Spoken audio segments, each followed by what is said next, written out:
Hello and welcome to this webinar video. I'm Francis Seeley from GlobalNet 21 and M for Voices, and today we're going to look at a way in which communities and local authorities and townships and municipalities are working together to tackle the issue of climate change, an issue that's going to affect us, all of our lives, and the lives of our children and our grandchildren.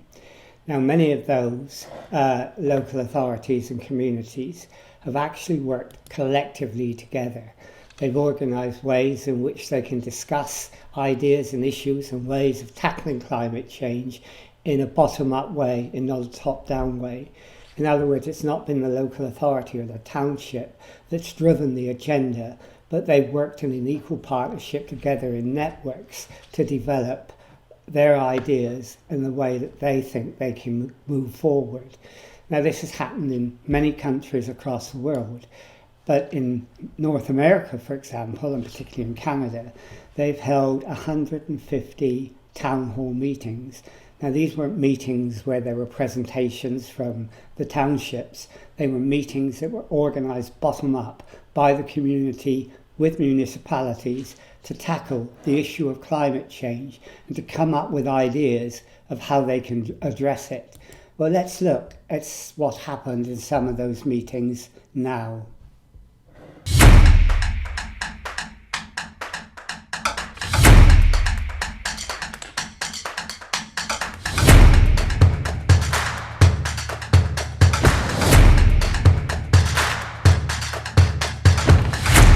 To build the political power necessary to tackle the climate crisis, we need to unite a huge and diverse movement, and the only way to do that is to make sure that the vision we're fighting for is made up of people from different movements, different communities, different backgrounds, that we are creating the vision that we're all inspired to get behind. We know we're at a really critical moment. What does it look like when our communities are thriving? Shifting the power from big corporations to people. Focusing on local economies versus distance. Local sustainable food systems with access for everyone. Full implementation of the United Nations Declaration on the Rights of Indigenous People. Convention au PME pour la transition et de recherche et développement en ce sens. A complete end to fossil fuel subsidies. No new fossil fuel infrastructure. Support for families transitioning out of fossil fuel industries. No workers left behind when we transition. Proper redistribution of wealth. Living wage and a massive funding for housing, childcare, and education. Promote cycling, walking. Free low-carbon transit. Support for all migrants. And indigenous sovereignty and self-determination.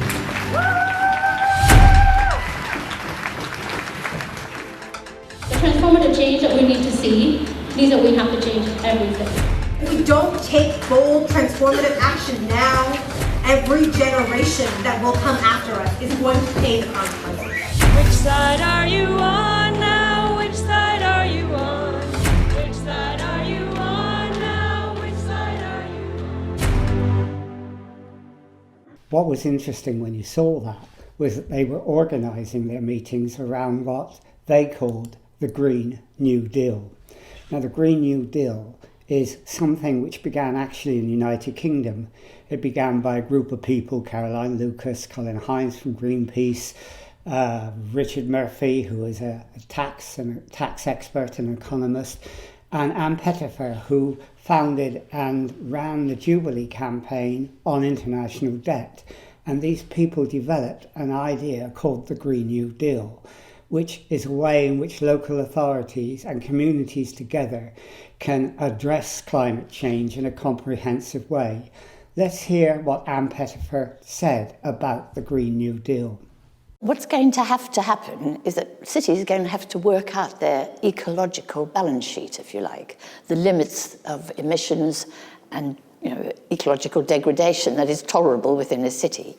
And already we've seen cities like Manchester be given an ecological budget, an emissions budget. You can only emit this much.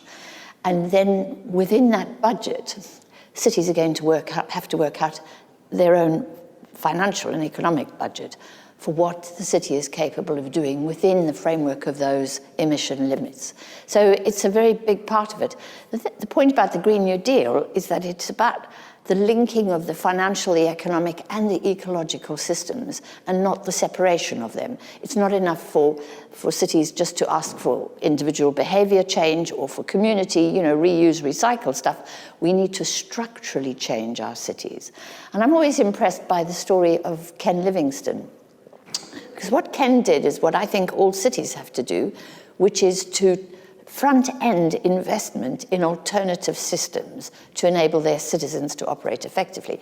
So on the day that he introduced the congestion charge, which everybody thought was going to be a disaster for him, he put 300 new buses on the streets of London, which meant that car drivers had an alternative system of transport, and which is why the congestion charge has always been accepted in London. So it's about front-end investment in alternative transport, land use, and energy systems. And that means cities have to really get their act together. What Anne was saying there was that a Green New Deal is not about small changes. It's not about a bit of recycling here and a bit of recycling there. It's not about changing the way you eat things. It's not about those things which are important, but it is about infrastructure transformation. It's about creating an infrastructure, both nationally and in local communities and authorities, that actually can build a green future. But of course, a Green New Deal isn't just about that. It's also about, as you heard from the Canadian video, about trying to see how those people who are most disadvantaged in society can be helped, because climate change is going to disproportionately affect the poor and the impoverished in the world, and is doing so already. So a Green New Deal is about infrastructure changes, but it's also about linking climate justice with dealing with carbon emissions. Now, we spoke earlier about Richard Murphy, who was one of the people who started the Green New Deal and talked about it. And he believes that local authorities have a really important role to play in implementing a Green New Deal locally. Let's hear what he had to say. Local authorities have been really quite effective at the delivery of some types of services with regard to COVID, and the market has not been as effective. And I believe that local authorities are critical to the future of the way in which we manage our country. Local authorities have been downplayed during my lifetime. I mean, I can still remember when, as a boy, local authorities ran all the bus services, they ran all the education services, they ran so many things. And frankly, it worked.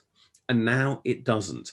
There was a deliberate strategy from the 1980s onwards of limiting the access of local authorities to the market to afford capital, to undertake capital investment, and to the divestment of their activities. So they're now reduced with a relatively small range of activities, and therefore have had their skill base reduced.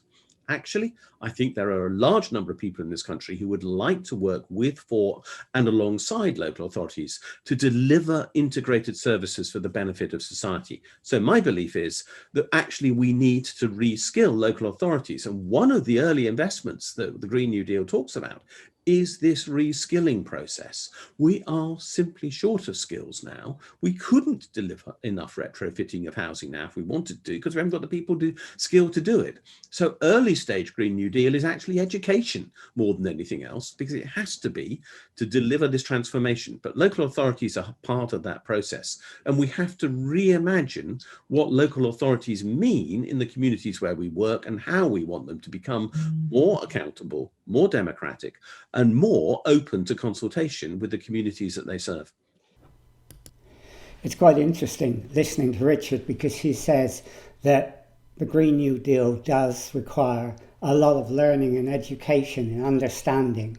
And it's important to realise that the development of learning, and especially the development of ideas, is really important if we're going to tackle climate change.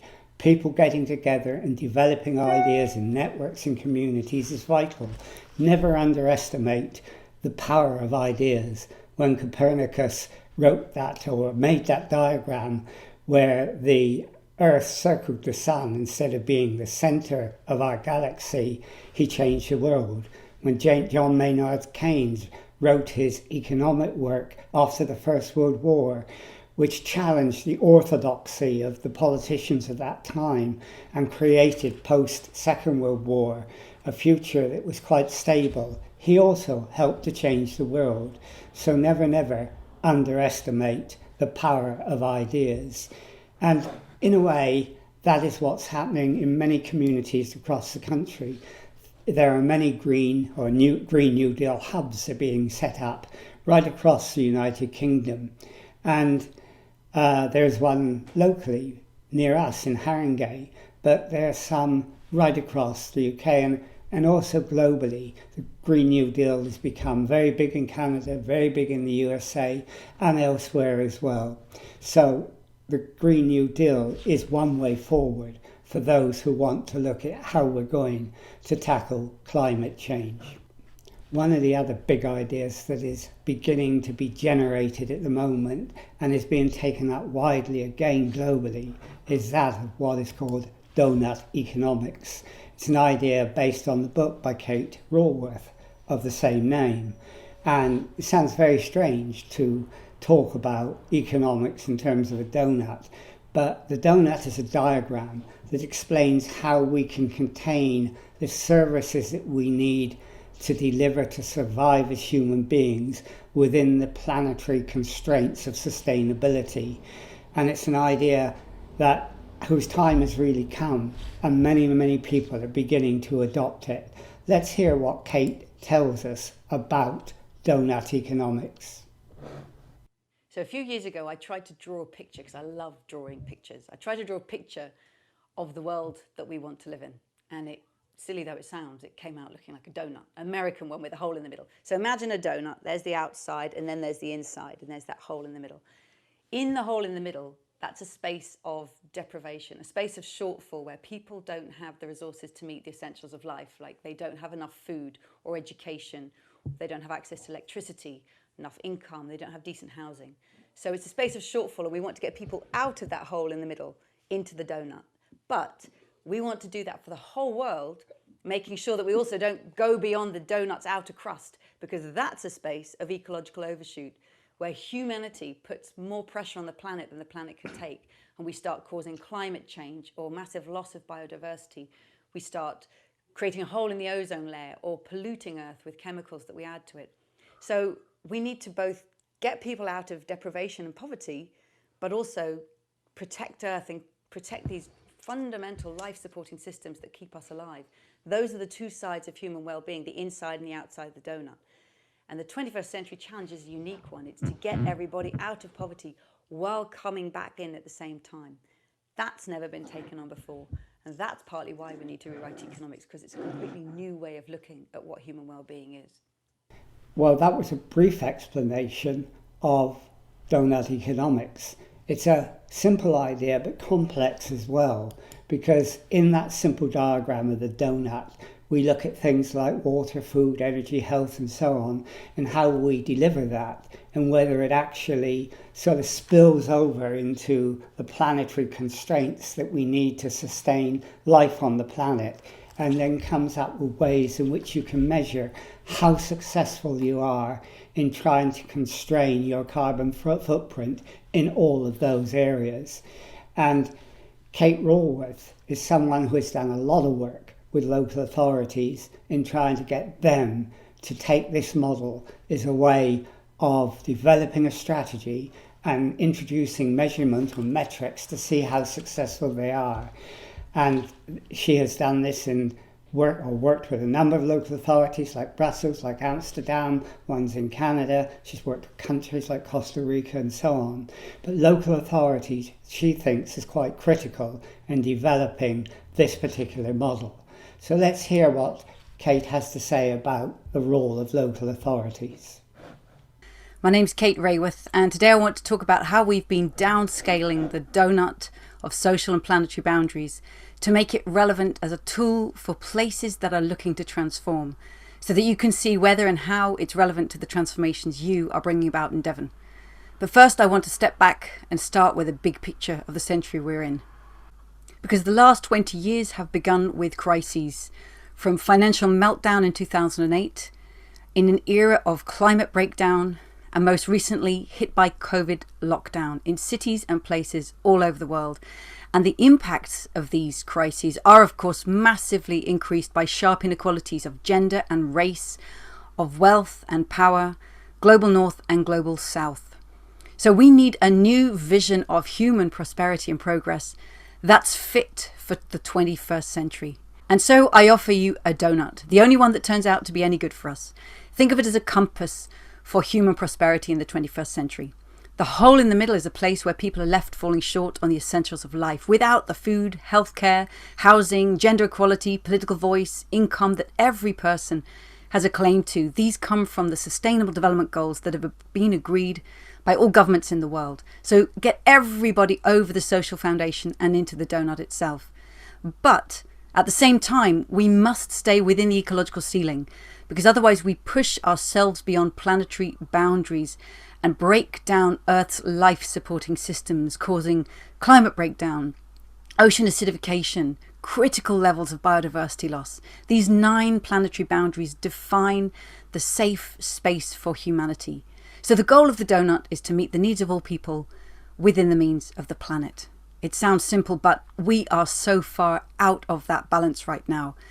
Billions of people worldwide can't meet their most essential needs, and we know that they live mostly in poor countries, but also in the midst of our rich countries. At the same time, we have already overshot multiple planetary boundaries. Last century's business leaders and politicians and community leaders never saw this picture. So why would we think the proposals and policies and initiatives that they came up with would in any way solve its challenges? We need to come up with solutions of our own, fit for the challenges that we recognise as our own. Now, this donut is at the global scale, but of course most policy and action happens locally, in nations, in towns, in villages, in neighbourhoods. So what if we could downscale this to a place? And that's the work we've been doing over the past year with our friends at Biomimicry 3.8, Circle Economy and C40 Cities. We've downscaled the concept of the donut to the scale of a city for Portland, Amsterdam and Philadelphia. And it starts with the critical question that I invite you to ask of the place you're in. How can our city be a home to thriving people in a thriving place while respecting the well-being of all people and the health of the whole planet?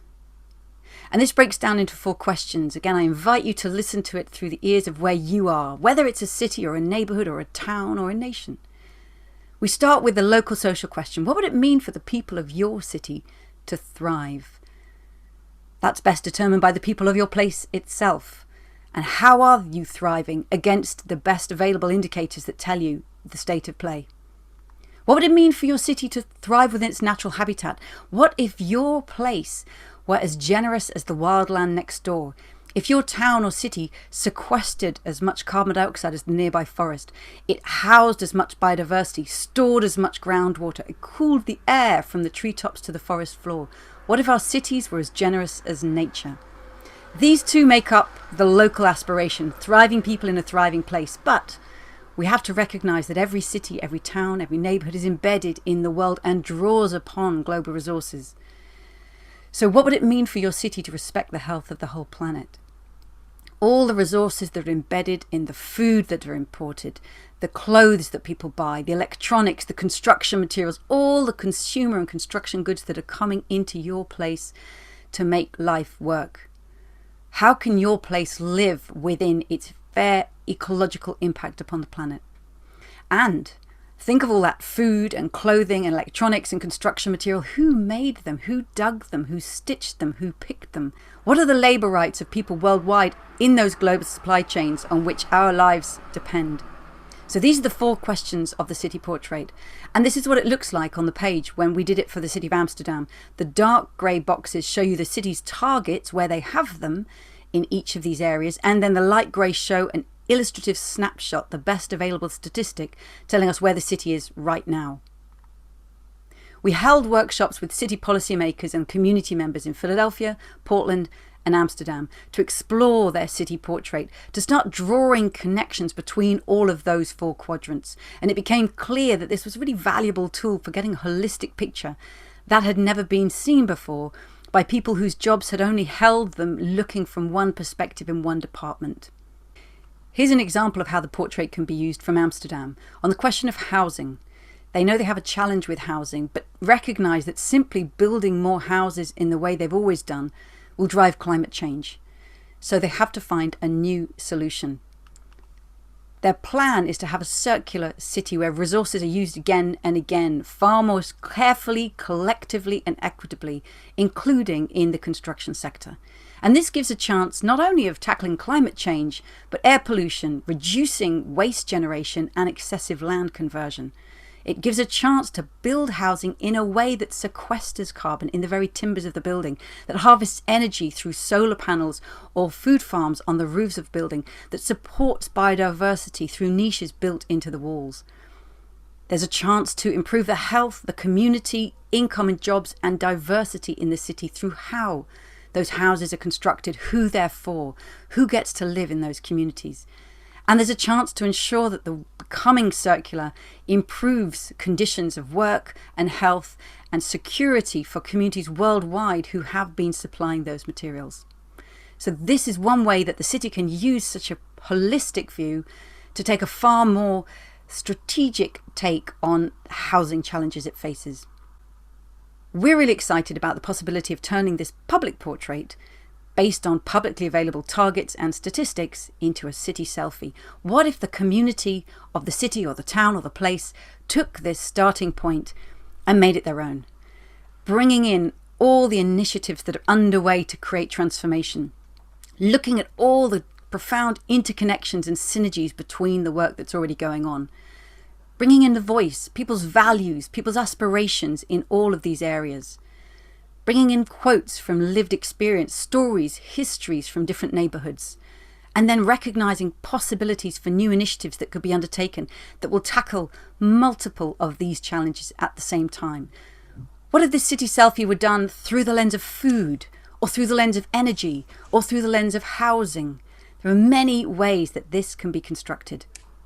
Amsterdam's city portrait was published at the beginning of April, and since its publication, we've had expressions of interest from across the world, including all of these places in the UK, where there's interest from citizens or councils or community organisations to downscale the Doughnut for where they are. I love this image of possibility. It makes me think of my favourite wrapping paper. These wonderful doughnuts from a city to a neighbourhood to a town, many, many doughnuts of places. What if we could transform the way we govern ourselves, the metrics we live by, into these multiple visions of thriving in the Doughnut? If that sounds appealing to you, here's how you can get involved now. Join us on Twitter at DoughnutEcon, where we're posting all of our news, including in July, we'll be posting the methodology that we use to downscale the city portrait for Amsterdam, so you can start figuring out how you'd want to adapt that to your place. And from September, we'll be launching our website and our community platform. Join us, because you'll find there many change makers who, like yourself, want to turn Doughnut economics from a radical idea into a really transformative tool for action and bring about the transformation that we already know that we desperately want and need and can make happen. So that's how we've downscaled the Doughnut. We hope it inspires conversation and ambition for bringing about transformation where you live. Thanks very much. You can see from that video that in the United Kingdom, a number of local authorities are now becoming really interested in using the Doughnut model as a way of developing their strategy. Now, one area in the United Kingdom is Cornwall. Cornwall County Council is actually using that model as their strategic framework for tackling climate change, and we'll be doing a webinar interview with them very soon about how they do that. But it's one where they develop a strategy that looks at how the model can be implemented. It then looks at how you can develop metrics or measurements to find out how successful you are. And it also then tries to sort of embed the Doughnut model in every department in the local authority, so that every cabinet minister, in everything they do, does it within the framework of that model. And that really is quite important. Now, one of the other local authorities that we have looked at is Cambridge. And in Cambridge, there is a group of people who've got together to try and work with councillors and with others and with Anglia Ruskin University to try and develop how the Doughnut model can work in Cambridge. Now, we spoke in a webinar a while ago with Kate Maguire, who is from that Cambridge group and also works as a researcher for Anglia Ruskin University, and she told us how they're beginning to develop that model in Cambridge. So let's listen what she had to say about that. Okay, so we've been going for, I think it's just under a year now. Which is not that long, but it's long enough to have sort of, got our feet wet. So we sort of have a bit of an idea of what's happening. It started, I think initially it started off a University of the Third Age reading group. So there were some people who'd come across the book in that respect. And in a pub, back when hanging around in pubs was a thing we could do without being a menace to public health. In a pub in Cambridge, a group of people said, hey, this sounds really cool. We should get more people interested in this. And they sort of reached out. A number of the mutual aid organisations that sort of sprung up in the wake of COVID have also been a way of people connecting. And as I'm sure you'll understand, because this will sound very familiar to you, there's been a lot of someone who works at the food bank with someone else says, oh, I found about this thing about Doughnut economics, you'd be interested. And they come along and they say, oh, I'm doing some stuff with Cambridge carbon footprint and they'll be interested in this. And so that kind of, once it starts spreading, more and more people just bring more and more people in.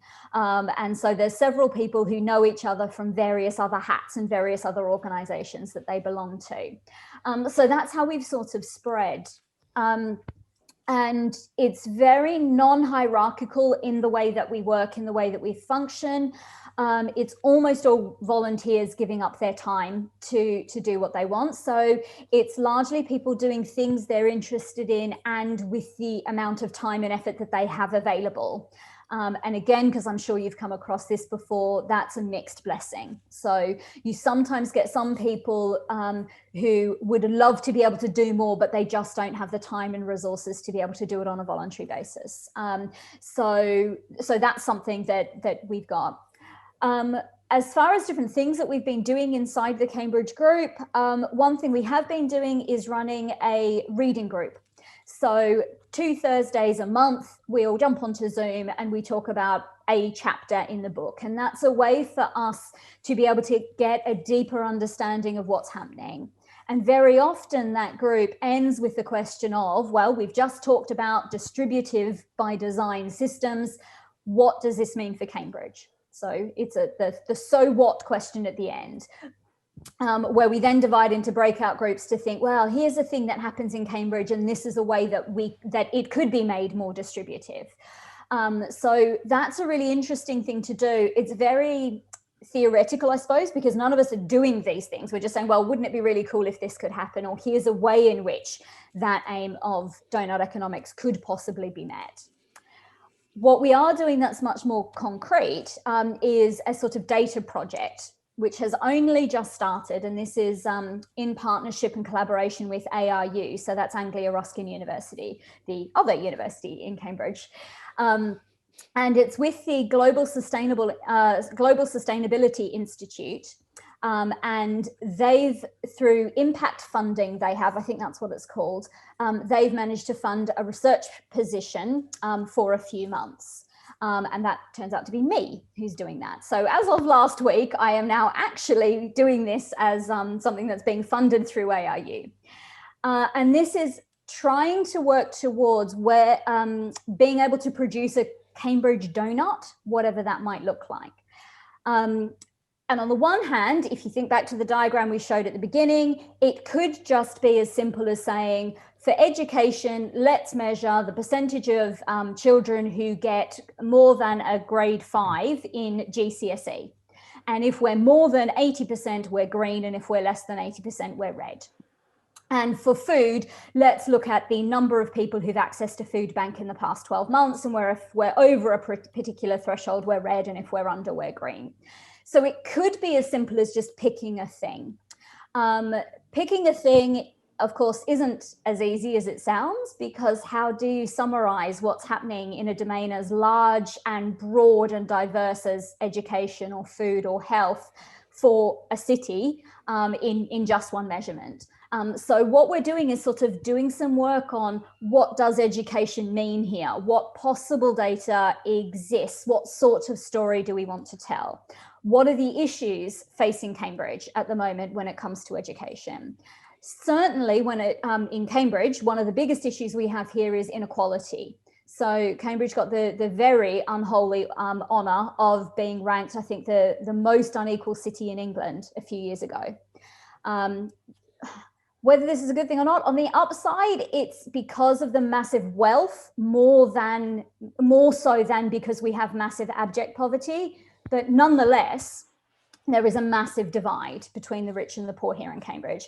And that's obvious through health outcomes, education outcomes, all sorts of other things, housing, etc. So that's something that's of particular interest here in Cambridge, but might not be in other places.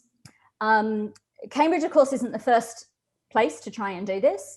So going back to Deal and the Deal website, Kate Rayworth worked with a number of organizations, but worked with Amsterdam, Portland, and Philadelphia to create city portraits, which is actually a bit more broad than just the Doughnut. It looks at it in a different way. It looks at local and global, and looks at ecological and social. So we say, well, what can we do locally, socially? What do things look like here? And the question that's being asked in each of these is, what would it mean for people in this place to thrive? So we're not looking at just what does it mean for these people to get a good GDP rating so that we can still stay in the G20. What it is what does it mean to thrive? And what does it mean for people in this ecological environment to thrive? So we're looking at local, ecological, and then of course global, because we are all interconnected. And us sending all of our recycling off to Bangladesh does not mean that we've obliterated the problem totally and it no longer exists. So it's completely naive to think that you can do this looking only at what's happening in your backyard. So Kate Rayworth and the others put together a methodology for creating a city portrait, and there's a lot of great information on the Deal website about how to do that. And so we're sort of looking at that as well, and we're in the early stages of deciding exactly what sorts of resources we want to produce. Do we want to do a Doughnut? Do we want to do a city portrait? Do we want to do a decision wheel like Cornwall have done, etc., etc.? So we're sort of working in that direction and seeing what we can achieve, what's going to be useful for us and how we're going to use it.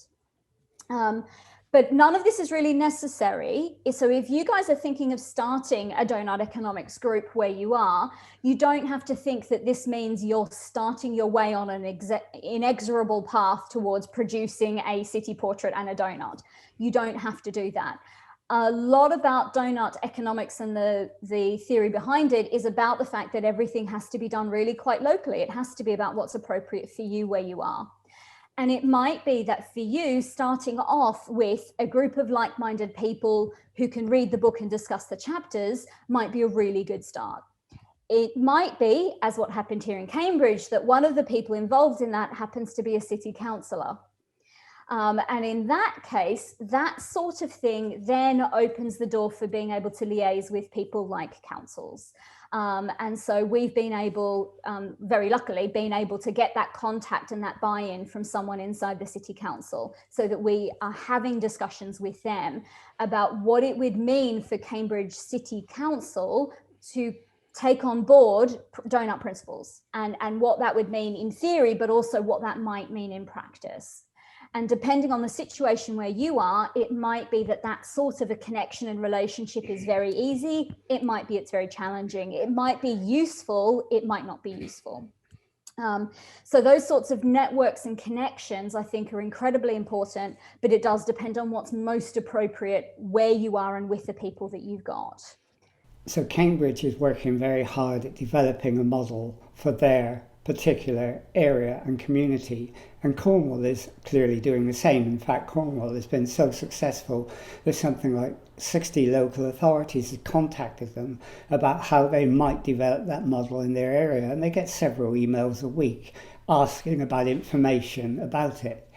Because what they're doing, like all the cities developing, is they're creating a city portrait, a portrait where they can get some idea of how they can develop their services within the constraints of the planet we live in.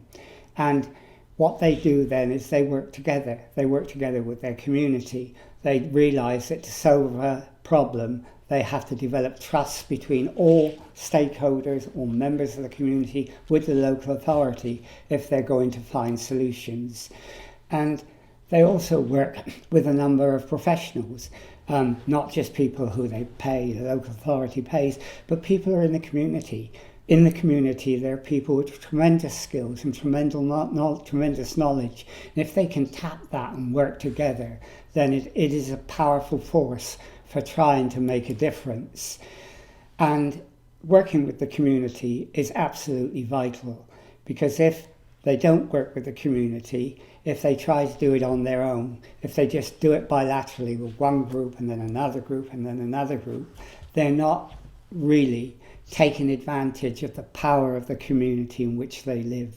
The way in which the successful local authorities and communities are working together, the way in which they can do it successfully, whether it's on the Green New Deal or whether it's on the Doughnut economics model, is when they work in networks and do it in a collaborative way, and that's important. And many local authorities are doing that in the United Kingdom, but as we've seen, they're also doing it across the globe. This particular movement to try and create a framework that can bring everything together is having huge global momentum. In our area, we have lots of people, huge numbers of people working on sustainability, all working individually. But if we can bring them together and talk to each other, then the power of that is really energetic. And if that can happen across the globe, and if we can then exchange information with people across the globe and work together in networks there, it becomes important. So these have been two really important ideas: the new Green Deal, the idea of Doughnut economics, that is beginning to transform the way communities and local authorities and townships are beginning to work. And I think it's an important lesson for those of us who want to tackle climate change, that there is a way forward. So there are models we can work to in the 21st century, and I hope we can all jump on board in developing those together.